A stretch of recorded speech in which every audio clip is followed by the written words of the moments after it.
അയോധ്യയിൽ പ്രാണപ്രതിഷ്ഠ ചടങ്ങിൽ പങ്കെടുക്കുന്നത് സംബന്ധിച്ച് കോൺഗ്രസിനുള്ളിൽ അഭിപ്രായ വ്യത്യാസം രൂക്ഷം. ചടങ്ങിൽ പങ്കെടുക്കണമെന്നാണ് ദേശീയ നേതൃത്വത്തിന്റെ താൽപര്യമെങ്കിലും കേരളം, തമിഴ്നാട്, ബംഗാൾ ഘടകങ്ങൾ ശക്തമായ എതിർപ്പാണ് അറിയിക്കുന്നത്. അയോധ്യയിലേത് മതപരമായ ചടങ്ങെന്ന് കോൺഗ്രസിന് അഭിപ്രായമുണ്ടെന്നും കെ.സി. വേണുഗോപാൽ പ്രതികരിച്ചു. അയോധ്യയിൽ രാമക്ഷേത്രത്തിലെ പ്രാണപ്രതിഷ്ഠാ ചടങ്ങിൽ പങ്കെടുക്കുന്നത് സംബന്ധിച്ച് തീരുമാനമെടുക്കാനാകാത്ത വിധം ആശയക്കുഴപ്പത്തിലാണ് കോൺഗ്രസ്. ഭാരതമൊന്നാകെ കൊണ്ടാടുന്ന ചടങ്ങിൽ പങ്കെടുക്കണമെന്ന താൽപര്യമാണ് ദേശീയ നേതൃത്വത്തിനുള്ളത്. ദിഗ്വിജയ് സിംഗ്, കമൽനാഥ് ഉൾപ്പെടെയുള്ള നേതാക്കൾ ചടങ്ങിൽ കോൺഗ്രസ് പ്രതിനിധി സംഘം പങ്കെടുക്കണമെന്ന താൽപര്യവും അറിയിച്ചിട്ടുണ്ട്. എന്നാൽ ശക്തമായ എതിർപ്പാണ് കേരളം, തമിഴ്നാട്, ബംഗാൾ സംസ്ഥാന ഘടകങ്ങൾ അറിയിച്ചിട്ടുള്ളത്.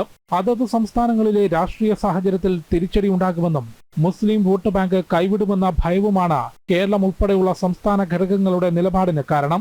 എന്നാൽ പ്രാണപ്രതിഷ്ഠാ ചടങ്ങിലെ ക്ഷണം നിരസിച്ചാൽ ഹിന്ദി ഹൃദയഭൂമിയിൽ കനത്ത തിരിച്ചടി ഉണ്ടാകുമെന്ന ധാരണ ദേശീയ നേതൃത്വത്തിലെ ചില മുതിർന്ന നേതാക്കൾക്കുമുണ്ട്.